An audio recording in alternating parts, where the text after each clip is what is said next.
real conversations, and some hard truths. Gangs, drugs, and guns. Giving a voice to those willing to sacrifice. We have stories that need to be told. We have lessons that need to be taught. Protect and serve. Welcome to The Quiet Professional. So welcome back, everybody. Nathan Rome is with you. And after much technical difficulty, we managed to connect with our guest here. I've got, for the first time, a police officer from Australia on.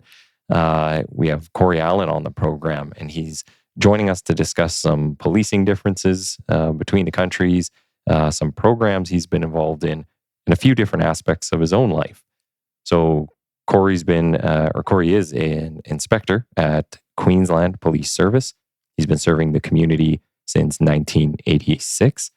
The inspector was a key driving force in standing up the $52.8 million Bob Atkinson Operational Capability Center.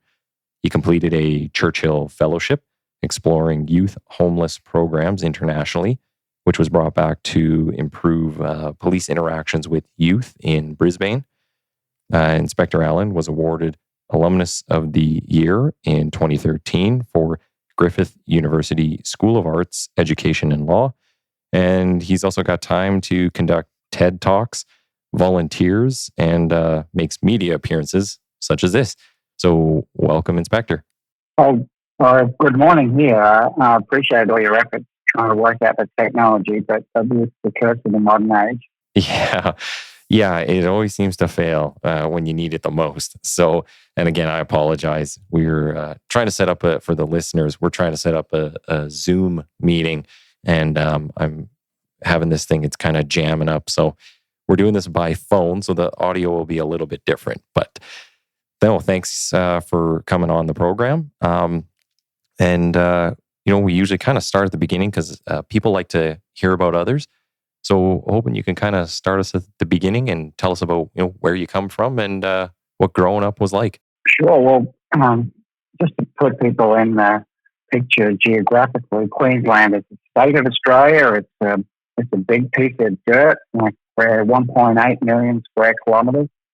I've been doing my homework, so I know Edmonton's about 680 square kilometres, so we've got you well and truly on the side. Mm-hmm.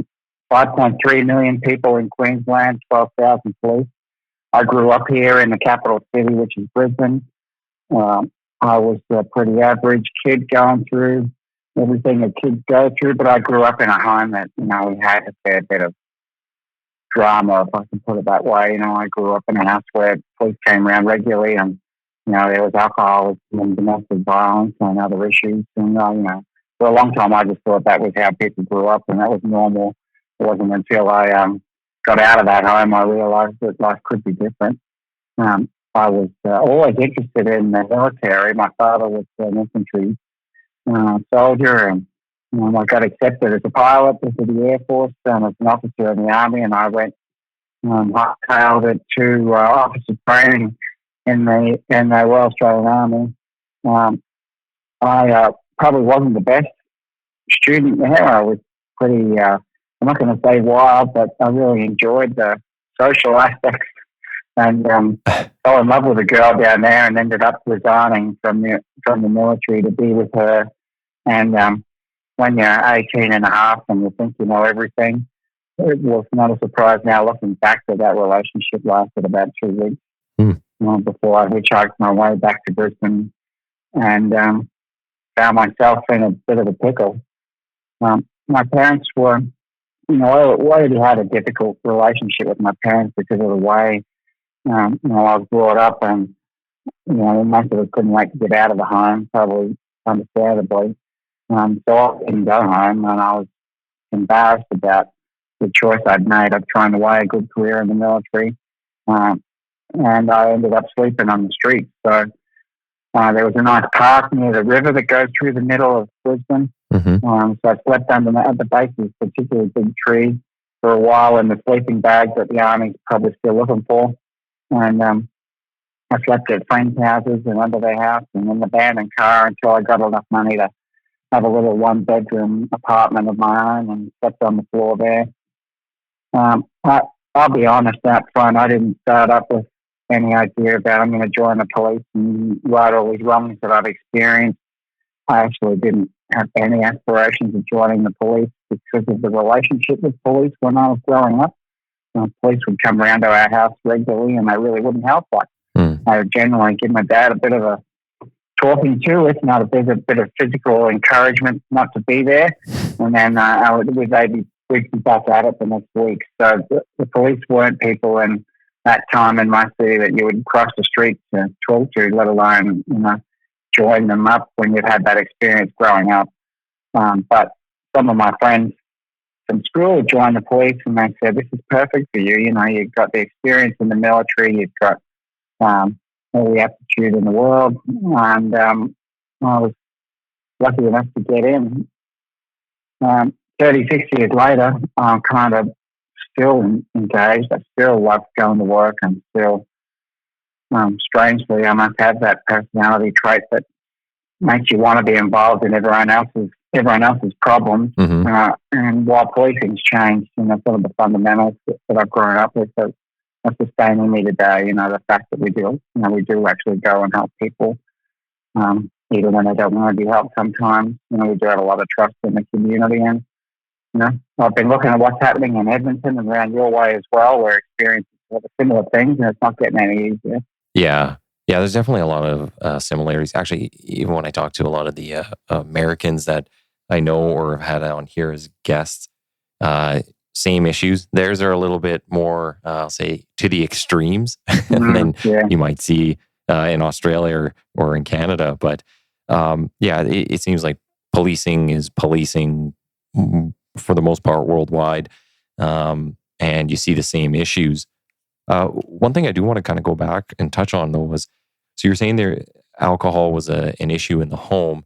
Did you have any siblings that kind of had the same experiences as you and then maybe went the same path as you, or anybody who kind of went on a completely different trajectory?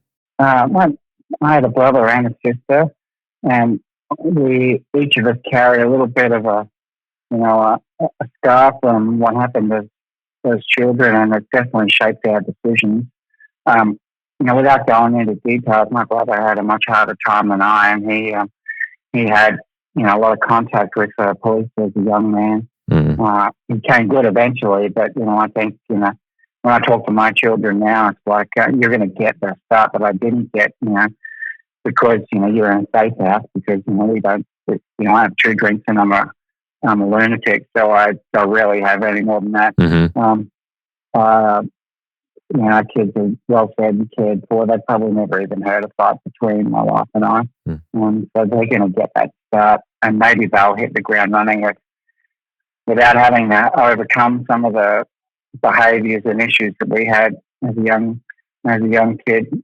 I do think, when I look back about my ridiculous decision to leave the army to try and be with this girl, to throw away a career as a young officer in the army. I think that was based around my desire to make my own family and make a nice, safe family, because I didn't have that. So I'm just lucky. I'm a persistent person. I don't give up easily. I've got this strange little saying I repeat in my head from time to time. If a human can do it, then I'm a human, so I might be able to do it. So I might as well try. I'm more of the why not person. That's the person that looks for reasons why you can't do things. And I'm like, let's have a go. And people do it. They're people. Let's have a go. We can work it out. I can't police you often like that, because they've got to work a lot of stuff out. Even as a young police officer, you've got to work stuff out when you're out there pretty quickly, under heavy scrutiny, other people watching and filming, you're recording yourself. You do that for 5 years, and you've got a PhD in making decision making, whether you know it or not. Well, and if you can kind of maybe talk a bit about what drove you to go the military route. So what you're saying is the reasons that you left the military was to start your own family and kind of go your own way. But what was the reasons you went to the military? I enjoyed that structure. I enjoyed the physicality of it. I was pretty good at it, apart from getting into trouble all the time for going out with the wrong girls and doing that. When it comes to the actual skills and the technical skills, we have a cadet program here, so I've been in the cadet program, which was really just another way of me getting out of the home as often as I could. So I went and did every activity I possibly could. But I enjoyed it. I got a lot of positive feelings from belonging to something. And then I just had the military and the police are probably at the extreme of those things. But when you feel like you belong to something that means something, that you got people around you all the time, it was very appealing. Yeah. And I suppose it was a bit of I was pushed by my dad because he'd been an infantry soldier, and he was very proud of the fact that I'd got accepted as a young officer, and he was conversely very pissed off that I'd thrown it away to chase a girl. So probably led to my embarrassment about going home. And I didn't think I was homeless at the time. I thought I was just an idiot, to be honest. I thought I was just a kid that had made a stupid choice, and I was now paying the price for it. Well, and how long did you do in the military? I completed the officer training, and I came up to Brisbane as a young platoon commander, and then I left. I ended up going back into the reserves for a while, but I suppose policing was way too attractive to me. I was one of those guys that wanted to be in a tactical units and other things as a young police officer, so it certainly wasn't an illustrious military career. But I do credit it a lot with making me think I could do anything. And if my children ask me about it, without pushing them towards it, a couple of years in the military is not a bad foundation for the rest of your life. You do establish some really good habits. You do establish some really good confidence about yourself. It's not a bad platform. And even, my short time led me to think, well, if I can do all those things they made me do, then I can pretty much do anything. Well, and you know what? I think maybe that's a big component of things missing with people nowadays, especially young people. You see them, they maybe go to university, but depending on the degree you take, some are more useful than others. And, go out and join the military or some sort of cadet program and learn some life skills, maybe get to travel, see the world, instead of just, sitting around being on your phone or social media or whatever else it might be. Seems like a better path to go. Yeah, I think there's a lot to be said for going through shared adversity with other people. And I know from my previous role, I was 5 years running operational skills for the police in Queensland as the chief operational skills instructor. So we dealt with recruit training, and there's definitely a gap there for the generation that we're getting, where we have to build up their resilience, and we have to build up their interpersonal skills. We have to build up their confidence, and it's there. People are people, and they're still really good people with excellent values and very keen. But the gap that we're seeing is, a silly thing, and you do learn it in the military, is how to carry yourself, with your head up, looking at people face to face, not with your head down on the phone, engaging someone before they engage you, saying, "Good morning, sir, how are you? How's your day going?" And I don't know how many times at our police academy I would walk through and you'd see recruits with their heads down, looking away, trying to avoid eye contact, and I'd be like, just wait. In less than 6 months, you're going to be out on the street talking to people. You want to learn to get your head up, look me in the eye, engage me positively early, and be polite. You don't have to be over assertive, but you would know from your experience in the police that if you can make eye contact with someone and talk to them and approach them and engage them the right way, it's actually a safer way of doing business anyway, because you end up having a lot more to work with. Not to mention that you've got to start conversations with strangers as a police officer. Wearing a police uniform is just a barrier in circumstances where they might not want to talk to you at all. And if you can't look people in the eye and say good morning and ask how they are and hold a conversation, you've got a big gap to fill. Yeah. Well, and so what I find interesting is, so you go through the military and you develop all these skills, but then you end up in a period where you're sleeping on a park bench. So how long was that period? Yeah, it was a good 6 months before I got stable accommodation. Wow. And probably speaks to the state of mind I was in. But even when I got that little apartment, sometimes I would just go and sleep in the park. And looking back now that I understand more about mental health and homelessness, particularly with young people, I can understand that, my self-esteem had taken a massive blow. And I probably thought at the time I didn't deserve to sleep with a roof over my head because I'd been such an idiot and made these decisions. Because I would regularly go back to the park and sleep in the park if I was having a bad night, and for some reason I felt like, okay, this is where I deserve to be. Looking back now, and the work I've done with young people and homelessness in the city when I was the officer in charge of the city station, I can see how sometimes people stay on the street, and even when there's accommodation for them, because maybe it's an indication of where their state of mind is at and how they feel about themselves. There's a useful insight in hindsight, but as a young guy, I always just thought I was an idiot who'd thrown away a career and couldn't go back to my family, and I didn't really deserve to be going okay. And the other part was the thing that made the difference for me was I had one friend who was a great guy who used to go to the gym all the time. I also had a lot of other friends who were stealing cars and smoking dope and getting into trouble. And there were clearly two choices for me. I could hang around with the friends that were stealing cars and doing crime and smoking drugs, or I could go with my good mate who made a point of finding me and saying, hey, we're going to the gym today. Or he paid for my gym membership when I couldn't do it. And we would go and work out.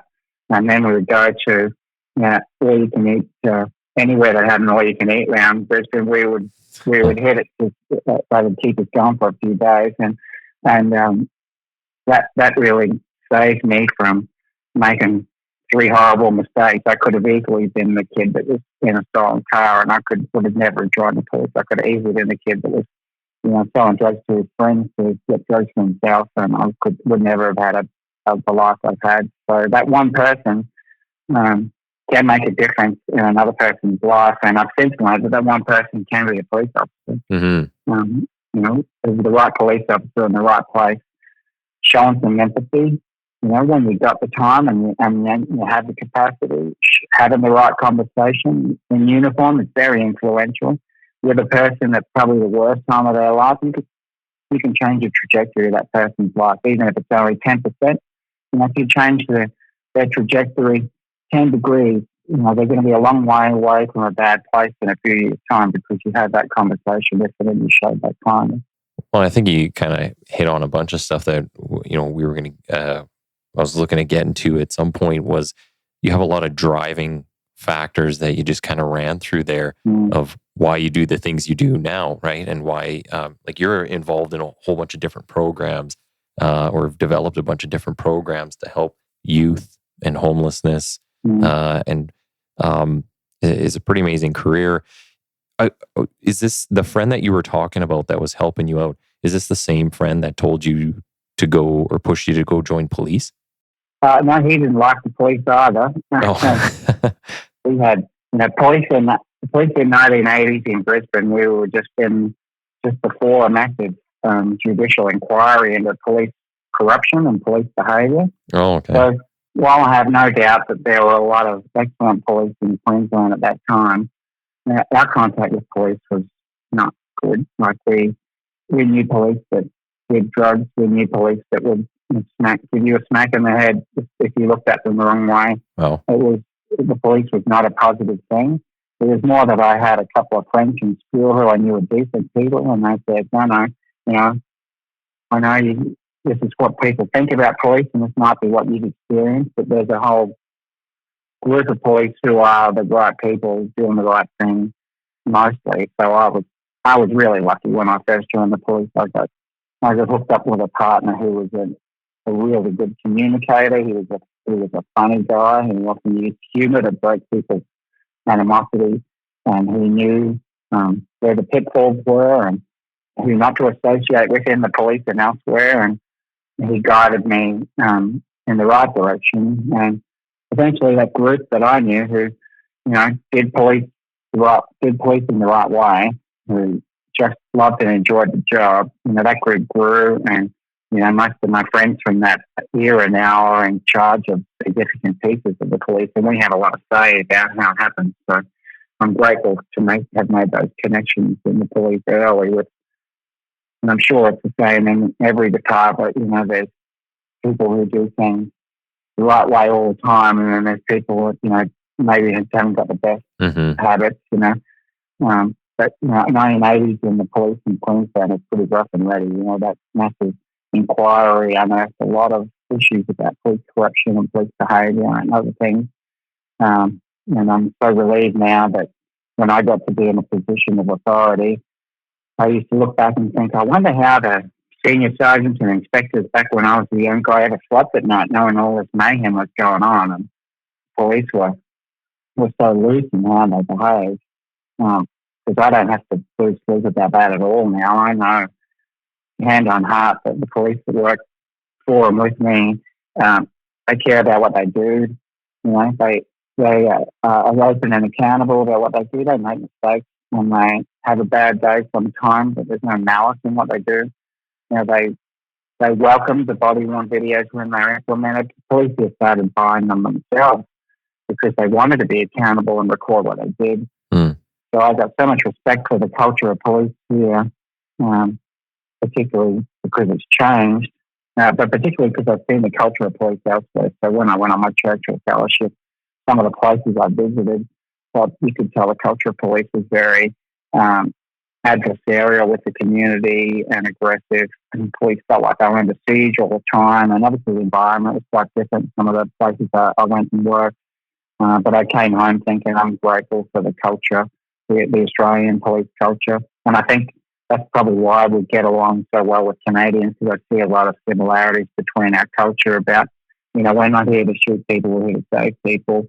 We're here to help people primarily, and we use force if we have to, but I'm part of it. I get a feeling from a lot of Canadians I spoke to that police feel like that too. We're part of this community. We're not an occupying force. Well, would that, maybe when you went through your application process and then the initial training, so kind of like moving on to your law enforcement career, back in those days, was it very paramilitary, kind of the very regimented, structured rank and order? Is that kind of the same setup that you had back then as, they're trying to move away from now?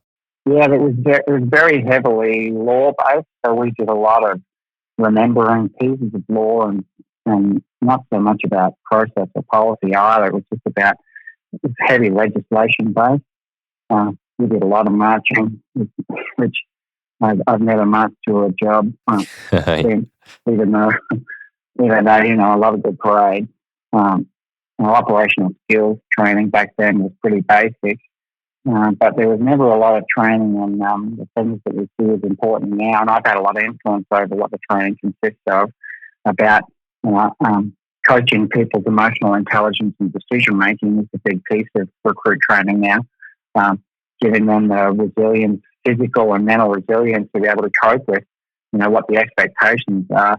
I think what we do well here in Queensland, we use a lot of scenario training, where we replicate real situations to a very high level of reality, to a very high fidelity, and we practice doing things well for a good outcome with recruits before they actually have to do it. It's like fantastic rehearsals. And I was part of a project where we built that big training centre that has a massive scenario village, mate. It's like a little city, where we go and immerse recruits in very realistic situations, and then we coach them towards good outcomes, while doing it as realistically as they can.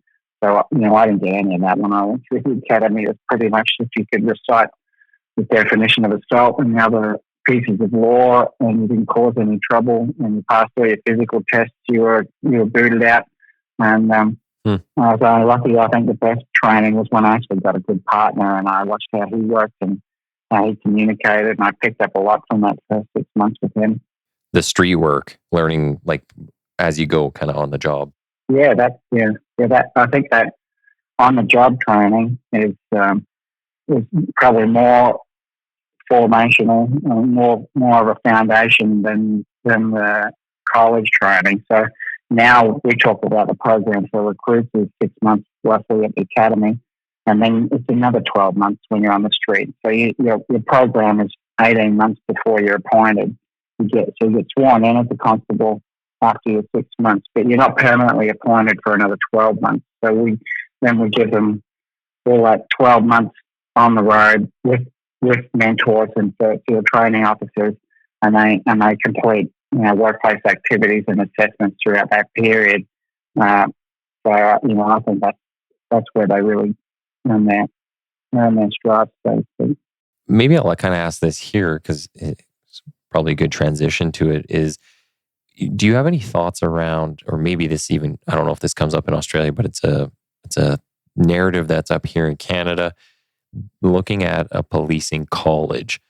So you basically go get a degree in, de-escalation, and I think they want bias training or bias awareness training and all kinds of things.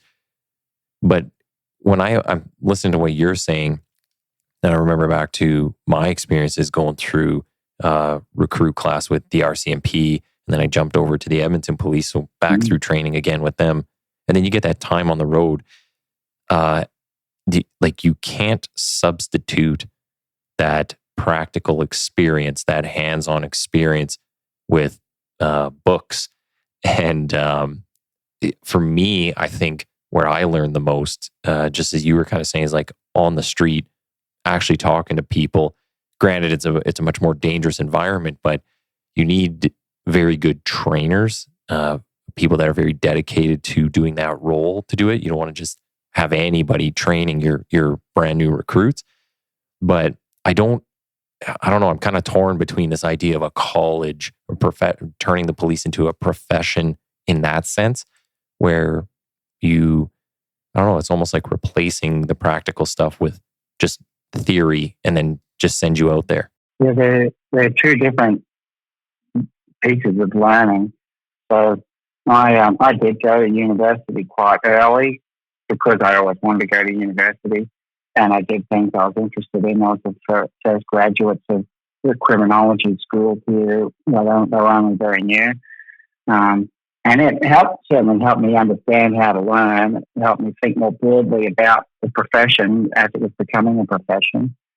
I don't think that could replace, or I don't think that should be a prerequisite before learning the practical skills and learning the on-the-street skills. As long as you get them from a good partner who's teaching you the right way to do things and who's modeling the good behaviours as you go on and professionally develop. My advice has always been, everyone needs to keep doing some type of study and some type of professional development, not just to tick boxes for a promotional list or anything like that, but because, a job's changing and learning is an essential part of it. And if you're not involved in the wider criminal justice community or the criminology community and those things, you might be having a particular understanding of a problem from your point of view as a street police officer that deals with domestic violence is a great example of this. Street police have a particular view of domestic violence that is very much based on what they see and what they experience at that scene. We're still learning more about domestic violence now because we're opening our minds to the ideas that, people studying the dynamics of domestic violence and coercive control and the cycles of domestic violence. And if we're not open to that, we can't be expected to do a good job of the contact that we have.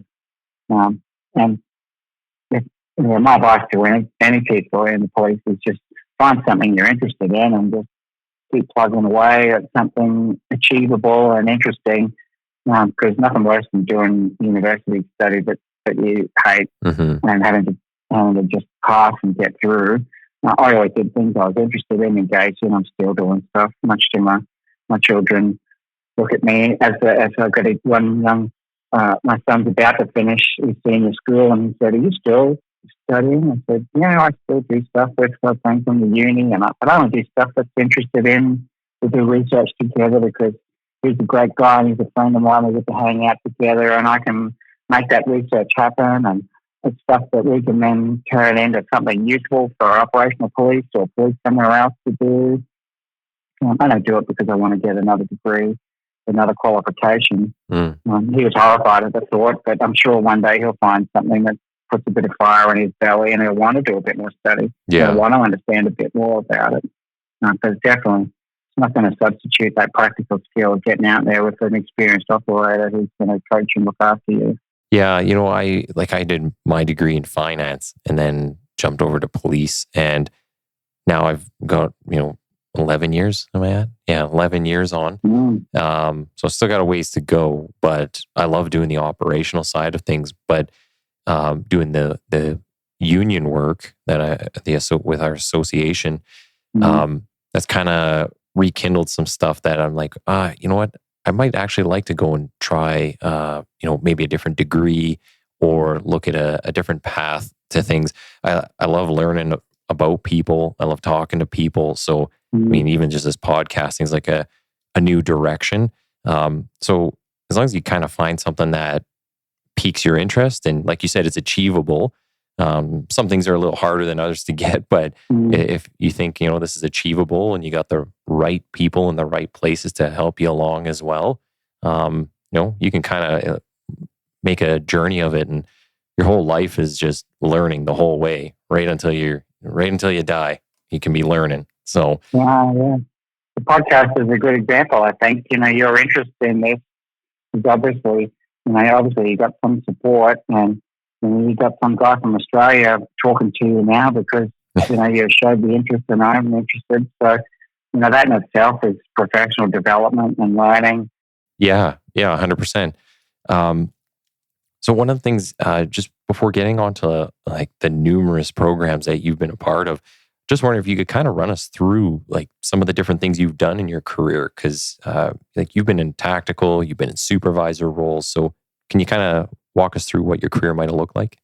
Sure. It's I just want to preface this with when I talk to people about the police who are not in the police, I try and explain them. It's like you can have 10 different jobs in the one organisation that are all connected without ever having to resign and retire and change.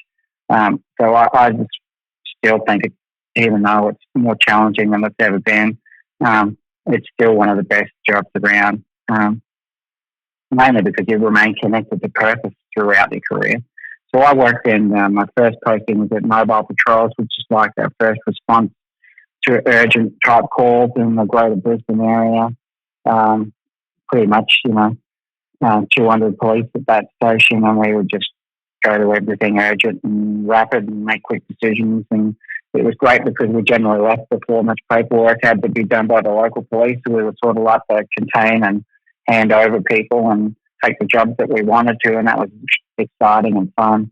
I worked in suburban police stations as a first response general duties is what they called it in Australia, general duties officer, which is the most underrated profession in the police because everyone calls it general duties, but they're actually the most professionalised area of the police. General duties have to respond to everything. They are the tactical response. They are the crisis negotiators. They are the mental health workers. They are the first criminal investigation at a homicide. They are everything. So, just a shout out to everyone in general duties, like I am now in charge of the big general duties area. I did some time in plainclothes and investigative, rotating through, child protection and other areas. And I quickly got asked to go back to the academy to teach operational skills and that type of stuff early on. I did that for a little while, went back out to Mobile Patrols, and then I, at that time, really wanted to do selection for our special emergency response team, which is the tactical areas, and it was grueling. 3-month selection course. Run a lot with it. We run it in conjunction with the military here, so it's run a lot at the military bases by SAS instructors and other things. So I went through that course.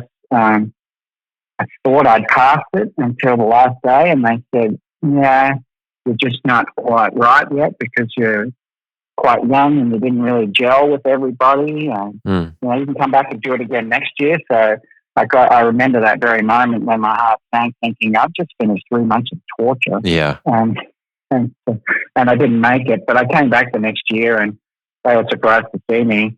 And I went through with a group of friends of mine who are like my lifelong buddies now, and made it through the selection for the team. And shortly after that, they stood up a new permanent public order squad, which we hadn't had in Queensland before. So it was like a riot squad. And I was promoted sergeant into that riot squad. I'd only been in the job for 7 years at that time when I made sergeant. So I don't think I'd have made sergeant out and first response because, obviously got the old crusty people out there with much more experience than me. But in the tactical areas, I was obviously much more suitable.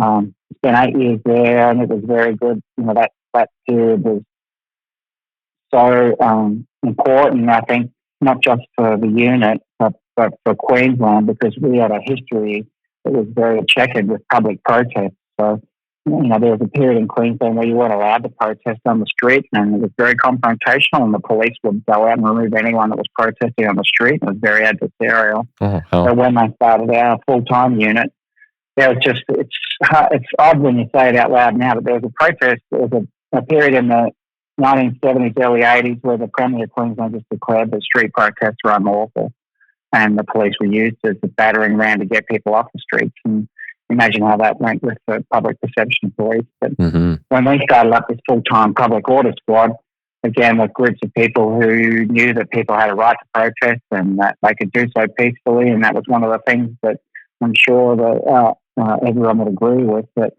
we facilitated a lot of protests instead of argued against it. We helped people have safe protests in a reasonable way, where there was no confrontation with police. We set up processes of negotiating with protest organisers and allocating them a site to be, getting to know them personally. And we had a lot of, potentially volatile protest groups who ended up having no conflict with the police and no dramas, and they got their say. And over that 8 years, I think that set a foundation for peaceful protest in Queensland that's continued on.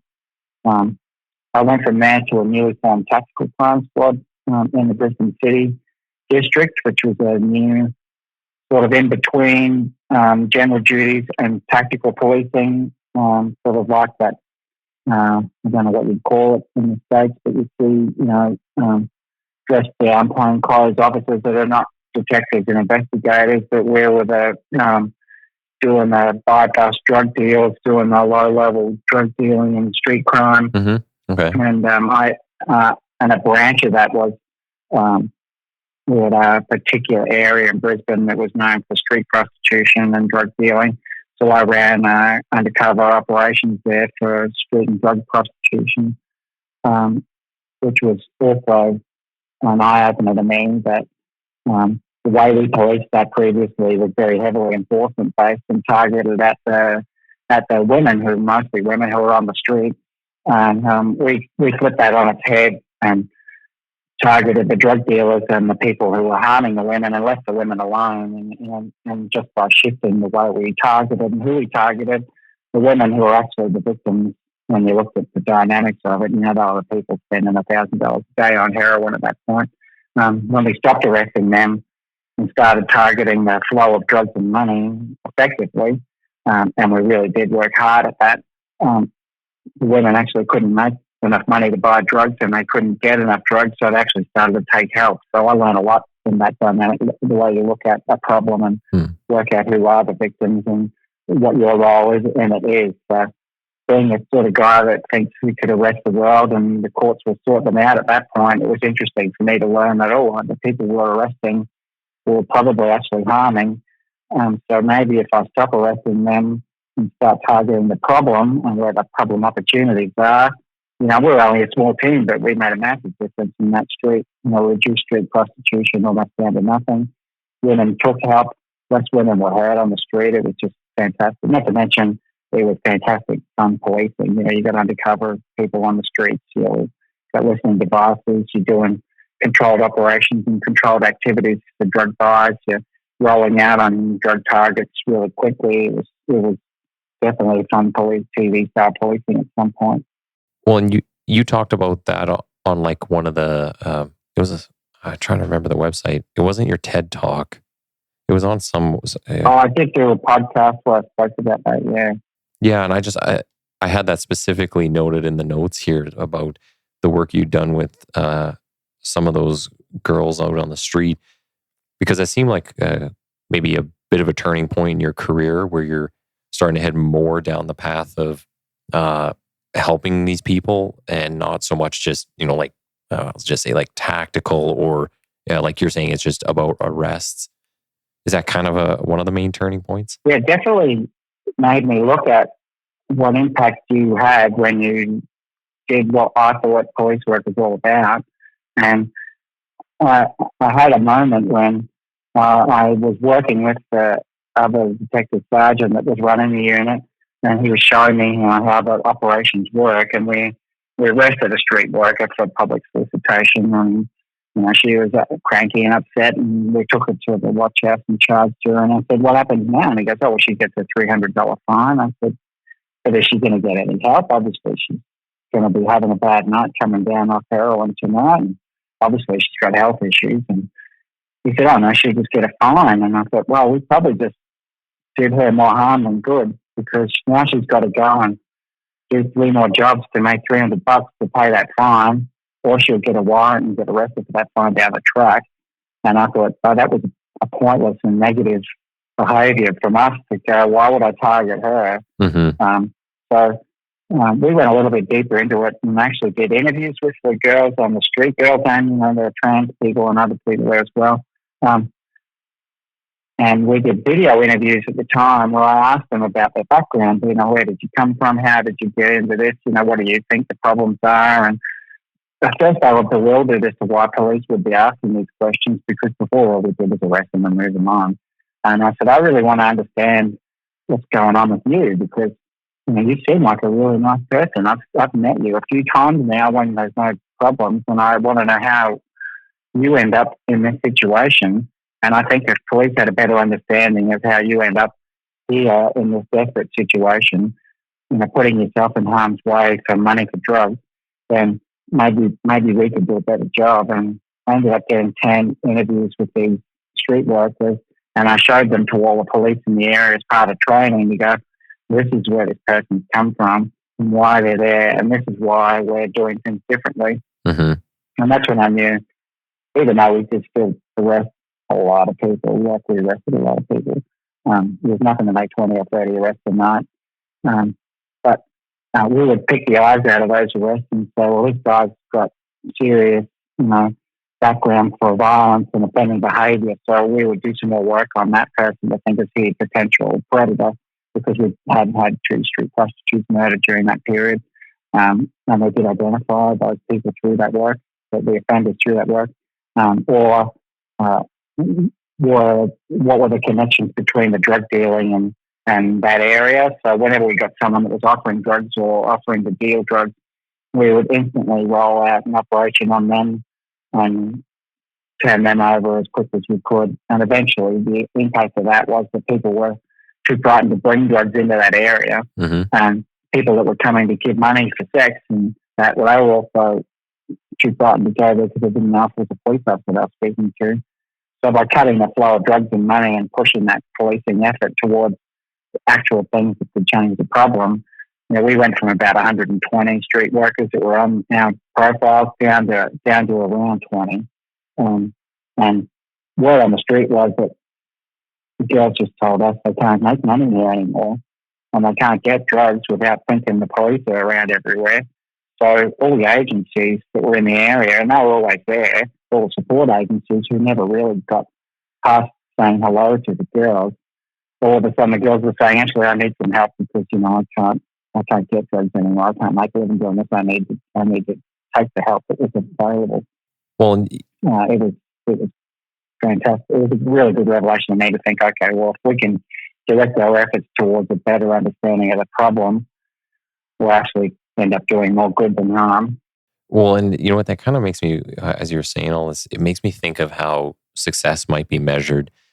So I don't know if it's the same with your services, but up here, no matter where it is in Canada, success seems to be measured in statistics because every city or municipality or whoever's paying foot in the bill wants to see what they're getting for every dollar they spend. So more arrests, more tickets, whatever it might be. And not saying that there's quotas, because I know lots of people always ask that, oh, you got a ticket quota. No, there isn't.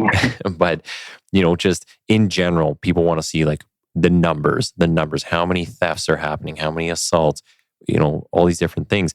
But what if you could kind of flip it on its head and just say, how about if you don't hear about these things or don't hear from us, things are maybe going a little better or things are going good. And not saying that we don't need... the absence of... the absence of it. Well, you did a finance degree. Yeah. I suppose you got to look at it like, do you want to see how many people got arrested, or do you want to see how many people didn't get assaulted, or how many crimes didn't happen? So the absence of... And I had that same experience when I was in the public order squad. We would often go to a country town that had a problem. We would arrest everybody. We tried. There was zero tolerance policing at its best. And we would leave and they would pat us on the back and say, what a great job, you cleaned up that town. And to a degree, that had an effect. Certainly, you guys, you put the team to a town and you clean up the streets. We arrested 75 people in one night in a country town. And they were having what's called called a B&S ball, but it's bachelors and Spencers. It's like a country hoedown type function where everyone from around the country comes to this one town. And they'd had terrible problems with alcohol and violence there in the past. So they got us in. We arrested 75 people in one night, and we all got a pat on the back for what a great job we did. And I didn't realise that they didn't have that function again for 2 or 3 years because they were terrified of the police being there. So now over-policing of that problem led to a really positive community event not happening for 2 or 3 years. So that's what I knew, that you've got to measure the effects of what you do, not just the activities that you do.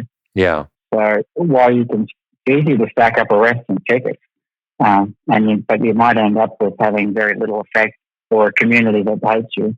Because if you've been for 10 years in rough areas, you know that there's always low-hanging fruit you can arrest.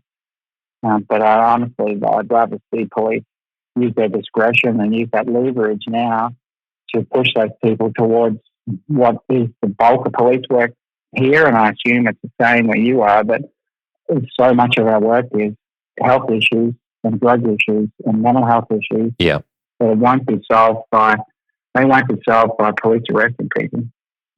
We need to push people to help and push people to services and use our position and our influence and our authority, even if we can, push people into diversion so that they fix the problem, not just get another charge on the sheet. Yeah, I think we, at least here, my experience has been we've gone a little too far to the side of hands off, where we don't even push people into like diversion or anything. Everything is just, hey, would you please come? Seek counseling or seek help or whatever. Do it when it's right for you, and then that's it.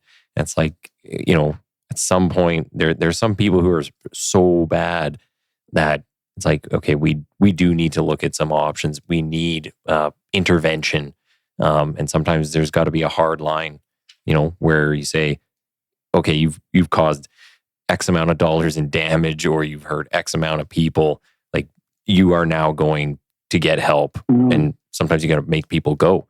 Yeah. A couple of things that I saw on your resume, I'll say, was some of the volunteer work. I wanted to ask a bit about this. You had some stuff here. It was called the MICA Project's Homeless Outreach. Oh, yeah. Can you talk a little bit about that? Because I was wondering, like, is this a specific area, or is it just like a building that you had to deal with? What is this? No, when I was in charge of the city, one of the big issues was the number of homeless people and police having conflicts with them. So, I found the police at that point were frustrated with the fact that at 2:00 in the morning, they've got a homeless person that's having a crisis and there was nobody to call. So police being police, they would arrest them for public public order offences or some drunken public, and they would often give them a short stay at the police watch house where they would get a meal and they would probably be a little bit safer. But this became a habit where our response to homelessness was pretty much arresting homeless people and putting them in the watch house. And that flared up into problems where police had arrested people and it had become violent, and there were bad videos of it. So it was such a negative perception of police driven by a lack of services and no one willing to work with police because of the perception of police that we had to really look at who could we connect with and who could we work with that would actually come out with us and help us to connect this person instead of taking them to the watch house. So Micro Projects are an organisation in Brisbane. They run a street to home team. They did not want to work with us, neither did anyone else, because we had a terrible reputation about dealing with homeless people. And my job as a senior person was to make friends with them pretty much and build their trust and work and try and get them to help us, to help homeless people when, I had to overcome all those perceptions of police and their negativity towards police and their poor experience of, things they'd seen happen with the police. And over a period of about 2 years, Frontline Police ended up doing homeless outreach with Micro Projects together. And one of the very first meetings I went to about it, I was in uniform. People disliked us so much that people got up and sat somewhere else. They didn't want to sit next to me. And I thought, for heaven's sake, I'm here at 7 o'clock at night in my own time. I really want to make friends and relationships here so that we can all together help these people who we're not helping. And people were putting their hand up saying, why are the police here? They can arrest people. Or why are the police here? And I tell you, after the end of that first, we did a week of outreach. I got Frontline Police to come along and do the outreach together with people, with the community. And they did vulnerability surveys and other contact with homeless people. Everyone in the community said they couldn't have done it without the police. Oh, that's good. They all said, oh my God, the police were so good. Oh, the police knew this guy. They knew his first name. Oh, aren't the police such good people? Because they were basing their perceptions of us on a video they'd seen or a story they'd heard. They'd never actually walked the street with a police officer. And even though the police were a little bit cranky with me because I told them there was a big hot buffet breakfast every morning, as part of my ruse to get them involved, and there wasn't a big breakfast every morning. They still enjoyed the outreach, and they still enjoyed the fact that police together with communities, walking the streets, talking to homeless people, showed a huge step forward. And I got a little bit of criticism, like some of my bosses were like, you're not the homeless police, we've got to look after the crime. Sure, if you're going to do this, it's an extra activity for you. It's like it can be your project, but you got to stick to your core business. But after a few years, we all understood that in a big city, homelessness is part of police core business because we have contact with those people probably more than anyone else. Yeah. So if we're going to have that contact, we can at least make that contact positive. We can at least make that contact some way of connecting them with help.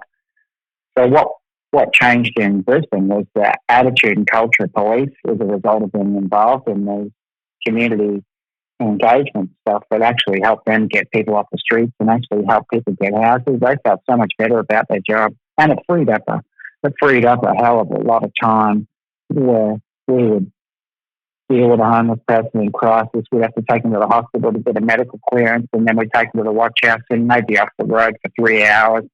The person, they're not the easiest people to deal with, like a homeless person in crisis hasn't got the best personal hygiene, so the police are dealing with people who are potentially really unwell and everything. So we got all that time back because instead of arresting them, we would call our friends from Micro Projects and say, I've got John here, he's having a bad day. I don't want to take him to the watch house because, that's not going to help. But if I can get you to help him, and John, what do you think? Can you talk to these people today? Because, your options are looking pretty ordinary. Making that connection, using that leverage was a great way of getting that person to take the help that they wouldn't take before. And we go back on the road in 10 minutes and we're back dealing with core business like we were before. Yeah. And that's continued to this day. They still do. It's been years since I've been in charge of the city, but they still have that culture. We call people to help them. We help get people off the streets. And I think that did affect the way they did business generally, because now, police are more open to the fact that we can't solve problems by ourselves, so we can't arrest our way out of everything. Yeah, and you know what? It's always nice to have a partner there, whether it's someone from dealing with homelessness or mental health, whatever it might be. I mean, there's other people with other resources and information that might be better suited to fix a problem. We have a similar program here, 24/7 crisis diversion. And as long as the person's not violent, you can call them up and they'll bring them blankets or transport them wherever they need. Just help them out with a bunch of different resources. And then that frees you up to go to some of the criminal calls that are out there. So it is a nice partnership. And you do a lot of work with youth. So one of the things I saw here was this youth plus flexible learning. But could you just say a few words on like some of the work you've done with youth, whether it's that program in particular, or if you have some other highlightable ones? Oh, well, sure. We once we dug into the homeless problem in the city, and we got to understand what was happening, there was like different communities of homeless, if you want to call it that. There were older people who, had systemic health and medical issues and mental health issues. But there was also this cohort of young kids who, the police in the city used to say they're not homeless, they just don't go home. And they love coming into the city and they sleep under the bridge, and it wasn't until I realized I could have been one of those kids that I started to look at them differently. But they were highly involved in offending, so they were the kids that were doing the robberies. There was a rape culture amongst the group at the time where you had to sort of submit to rape if you were a girl to be part of that group, or you had to do initiations where you had to go and rob someone and film it and post it online if you wanted to be part of their gang. And they were doing, soft robberies and other things around the city, and they were really hard to reach. It was particularly made up of different cultural groups. So looking at the different cultural groups that made up. So we had a lot of Pacific Islander kids, a lot of New Zealand kids, the Kiwis, Maori children, obviously First Nations, Aboriginal children as well. So one of the most effective things we did was we employed I got a small grant of about $25,000, and we employed a youth worker, but we matched that youth worker with the culture of the group that was working at the time. So they're mostly Pacific Islander kids and Maori kids. So we employed this big Islander guy who was the most friendly, gregarious guy you'd ever meet. He'd been on the streets himself, and he went out together with us to do the same type of outreach, but targeted at youth a different way. And his role was to reduce the numbers of that group to a point where any kids who would take help and would go with him and could be reconnected with family, or he would help them get jobs and other stuff, they would. And then we would only target them, the kids who were the anchors, so the kids who were really seriously offending and the main core agitators in the group. So we ended up having to arrest much fewer people, and we helped a lot more people. And part of that, when you talk about the Youth Plus Flexible Learning Network, in the city there was a school where if you weren't welcome in any other school, if you'd been kicked out of every other school, or you were a young mother who had a child and couldn't get into another school, this school would welcome you. And it was a totally different school. You went to school there. You got breakfast supplied. There were I'm not going to say no rules, but the school was governed by values. And the school was governed by a council made up of the children at the school. Oh, wow. So if someone had been behaving poorly at school, the student council and everyone would meet, and they'd ask that person, how's your behaviour fitting in with these things we've agreed to, these values? And it was, I could take my hat off to them, even though it was religion-based. They didn't throw a lot of religion at people, which helped. But they did successfully translate some of those values of religion into, we give people voice, everybody is welcome. We give people food, and the guy who was the head of campus was, strangely, I made this connection, he was my teacher at school. was my physics teacher. And I looked at him and I said, I know you. And he said, yeah, I remember you from school. And he was the head of campus of this thing. So one of my teachers ran this school. And he said, you're on the board now. So I was on the board for that school and 4 other schools who were the same type, where all these kids who otherwise would be on the street could come to school. They had regular police contact because I was in there all the time, making breakfast and catching up with them when I could. It was a fantastic little piece of the puzzle for kids that were on the street in the city. It wasn't lost on me that there were a few kids there. And I was looking at them and I thought, I was 2 steps away from being where you are, and I totally get where you're at. Mm-hmm. So that was very good. It's obviously translated over to my kids. My daughter's just graduated as a social worker, and she's working in domestic violence space. My youngest wants to join the police, and my middle child is thinking of being a school counselor later, doing a psychology degree and a social work degree. So it's nice to know I've influenced my kids that way as well. Yeah, that's pretty cool to see, all that stuff kind of passing on to your own kids. Yeah.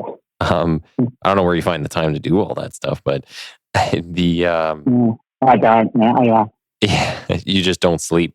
That's why I always picked a little project. I found if I really wanted to do something, I would make a project out of it. And particularly if I got someone from the university involved, which did help me argue for the merits of something and argue for funding sometimes, a little bit of money. I never got any huge funding, but I always got little bits of money to help.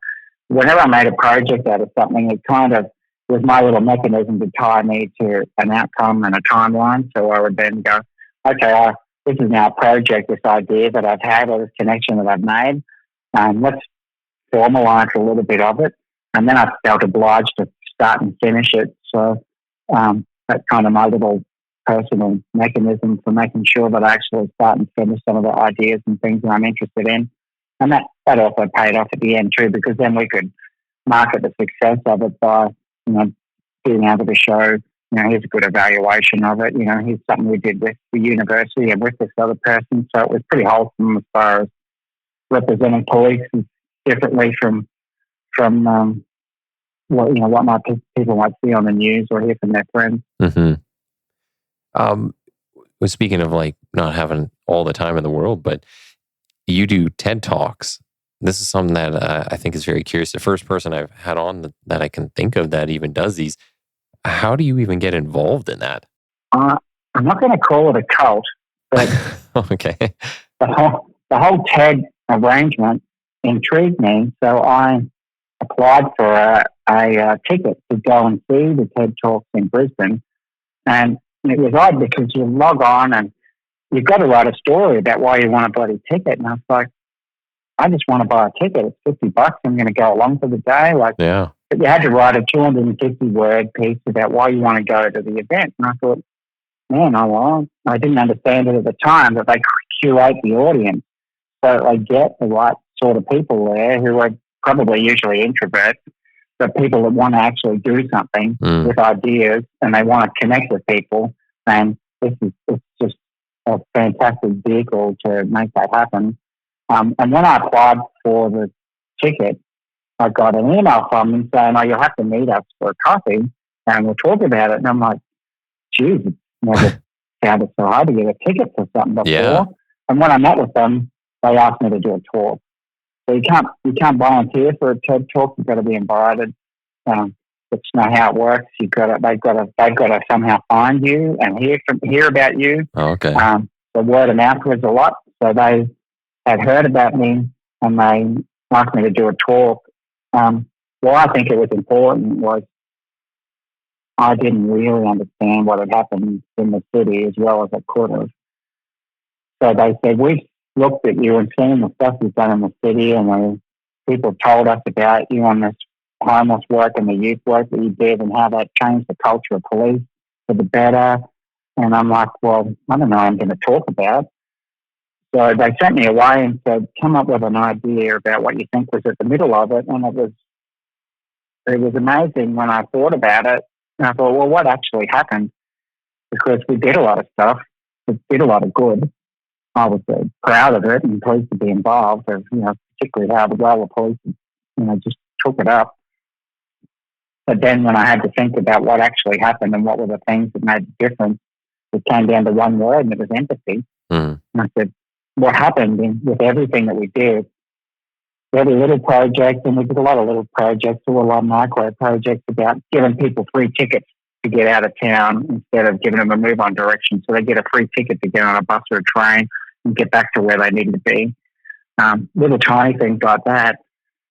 They all had a common element of empathy, where police, in a position of authority, with a lot of power and status, with some preconceived expectations about what you're going to get from a police officer in play, it was very powerful when police said, I'm worried about you, and I've got a friend here who's going to help you, or I've got a ticket here that's going to help you get home, or I've got a youth worker who can come and see you and make sure that you're not in this position.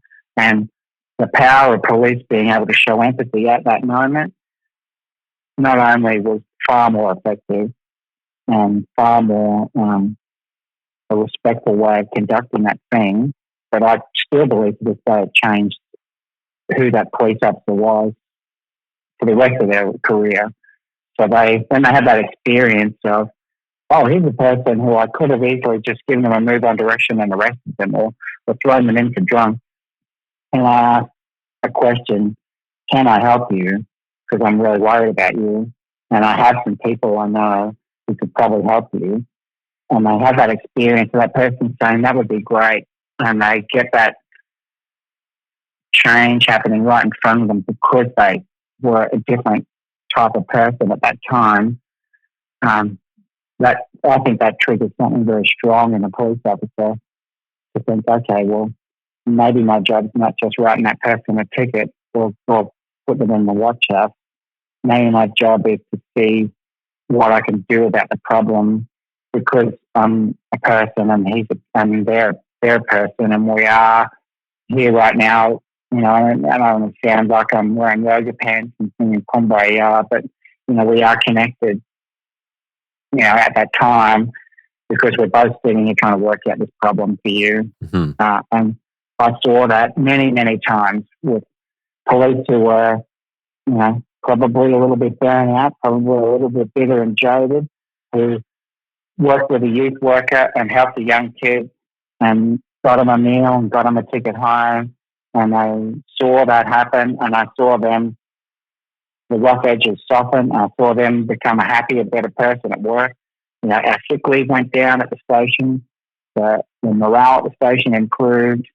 We got more time to do the things that they thought were core business, the core crime issues and other things, because people were helping us with our job. We weren't doing it on our own.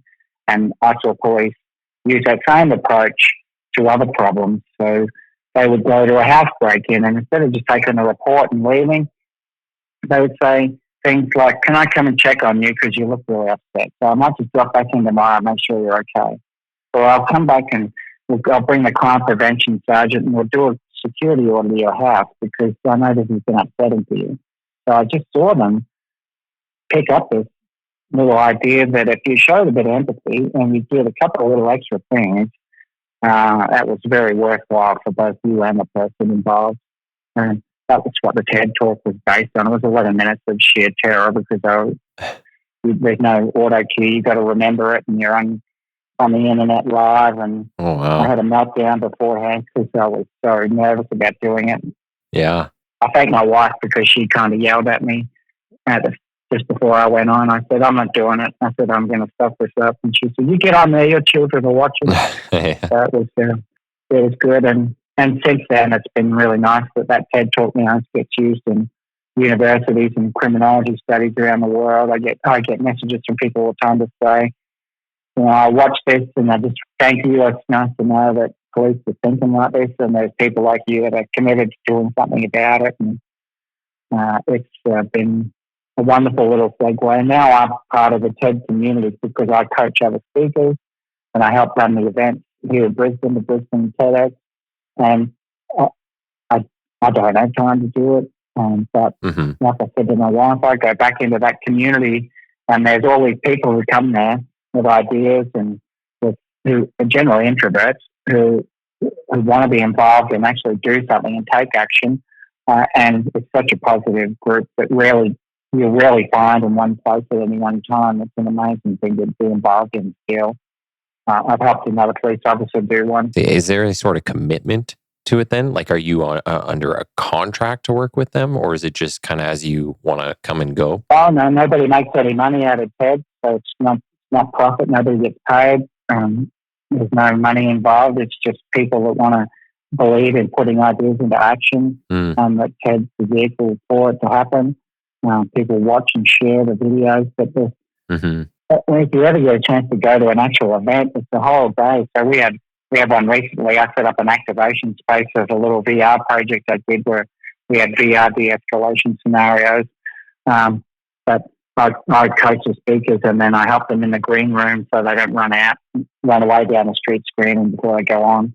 And the event itself, you end up meeting 5 people that you want to get to know, and people end up connecting with you. And it's not like corporate connection or networking you see at some conferences or other things. People who want to buy or sell things to you, or people want to do that. This is, ground level, very wholesome connection with people who are in the community trying to do good things. And it's nice that police are now involved in that at some level because, there's 12,000 of us here in Queensland. We're in the community and we're trying to do good things. We just can't do it by ourselves. Well, that's awesome. It's always good to learn something new. And I haven't talked to anybody who's been a part of this program. So very interested to learn about this when I put it on the list of things I was sending to you. Sure. So one of the last things I was going to ask just before we kind of wrap up was I saw this recently. You guys are doing a big international recruiting drive. Yes. Do you have much knowledge on this, or is that kind of some? I do. Yeah, I do. Yeah. I told a friend I would ask, so because he was interested. Well, yeah, give you my details because we're just experiencing, a culmination of a lot of different factors. Like the labour market here in Australia has picked up. There's jobs everywhere. So the people who, we generally have a very large pool of people wanting to join the police, and that's smaller. I do think personally that the perception of policing and the type of work it is not very positive right now. So it's very hard to say, yes, people all want to do that as a career. We just had 2 police murdered here who were ambushed and shot at a country town, and it was a horrible event. Wow. And not too many people signing up for that type of work. Who you got to get a special type of person to realise that you are putting on a ballistic vest every day and a number of other protective accoutrements. You're going to have to, and at the same time, you're going to have to be respectful and polite and deal with social crisis. But you could be ambushed and you could be hurt. So I think that's impacting our recruiting. So one of the options was to open it up to the international community of police, because we all share a lot of commonalities. So they've waived citizenship requirements for police here for 500 applicants a year. They'll now fast track you into a program. It's a shortened program here because they, give a bit of recognition of prior learning. And we've done it before and welcomed we generally get a lot of people from the UK. I did employ a Canadian guy as an instructor out at the training center, and he's been fantastic. And there are definitely a lot of similarities between our cultures that make the transition quite easy. But be prepared, Queensland is 1.8 million square kilometres. It takes you a good 20 hours to drive from one end of Queensland to another, and the rest if you drive straight away. So there can be some isolated and remote postings, but in the major centres or on the coast, they're still just like good big city policing and other things. But it's quite a diverse career. Oh, that's and we get paid okay, like 6 weeks leave, 80% superannuation, unlimited sick leave bank, and we're well looked after. And I must say, compared to some of the places I've visited and worked in the US, even though things are we're experiencing a lot of knife crime and a lot of other challenges along there. It's a lot safer than some of the other places. I've got a friend who's a professor in Philadelphia, and I look at 1.6 million people in Philadelphia, and they're looking at 500 murders this year, and 30 shootings on a weekend. I have 5 break-in enters on the weekend in my area. My bosses are going crazy, so we're very safe by comparison to some places in the world. Yeah. Yeah, we get the same in Canada. Like, we always get compared to the US, right? It's the elephant right next to us, right next door. And people like to use the same stats when they talk about the US as up in Canada. But it's certainly a lot less violent. But on certain things, it can be comparable per capita. But yeah, it's I imagine Australia is kind of more along the lines of Canada when it comes to policing, culture, similarities between the two. So just as we're coming up to the end here, I just want to make sure I give you the chance to say how people can follow you. So social media, books, anything you got, how can people kind of get in touch? The LinkedIn seems to be the best though. Like, I get a lot of good connects through there, and much to the frustration of our police media, I'll always post things if I've got a thought bubble or something that's topical at the moment. There's a lot of stuff happening here around youth crime and our problems with youth stealing cars and high-speed pursuits. So, I'd like to think that a senior police officer can be involved in the conversation in a more open way. So, look me up on LinkedIn, and my contact details are there, and, I mean this in the most genuine way. If I can ever help someone, or someone's setting up a program, or I want any material from stuff that I've done, it's an open book, so I'm happy to share and help anyone develop things. And if you ever have the good fortune to come and visit, look me up, and I'll make sure you get looked after while you're here. Well, and you know what? You reached out, and we connected on LinkedIn. Yeah. And I mean, you've been nothing but great to deal with, especially through our technical difficulties, me being a giant disaster here, try to get this set up. So if you want to hang on the line, I'll say bye offline too. But just want to say thanks for coming on, and it's been a pleasure to have you on here and talk about your story. Thank you. I appreciate the opportunity, and thank you for what you're doing. It's good to get this out.